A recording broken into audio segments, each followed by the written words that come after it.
Hello. তো আজকে সকালের ব্লগে তোমাদের সবাইকে ওয়েলকাম। তো আজ আমি জেপ্টো থেকে কিছু সবজি অর্ডার করেছিলাম, আর এখনই দেখলাম আমার ডোরবেল বাজলো, আর 5 মিনিটের মধ্যে দেখি আমার সবজিগুলো সব চলে এসেছে। তো চলো এখন দেখে নিই জেপ্টো থেকে কি আসলে সত্যি একদম ফ্রেশ সবজি পাওয়া যায়, নাকি শুধু ফোনেই দেখতে ভালো লাগে। তো চলো দেখি এখন ব্যাগটা খুলে সবজিগুলো কেমন এলো। তো প্রথমেই দেখো, অর্ডার করেছিলাম ডিম, আর এখানে 6 পিসের মতো ডিম ছিল। তারপর নিয়েছিলাম 1 কেজি মতো পেঁয়াজ, ছিল 200 গ্রাম মতো আদা, 1 কিলো আলু, আর এখানে দেখো 250 গ্রামের দুটো ঢ্যাঁড়সের প্যাকেট ছিল, মানে এক একটা প্যাকেটে 250 গ্রাম করে ঢ্যাঁড়স ছিল।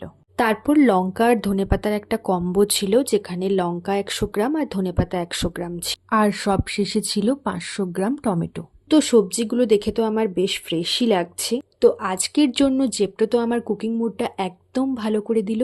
তো তোমরাও কি কখনো এই জেপ্টো থেকে সবজি অর্ডার করেছো? তাহলে কিন্তু তোমাদের এক্সপিরিয়েন্সটাও আমাকে জানিও।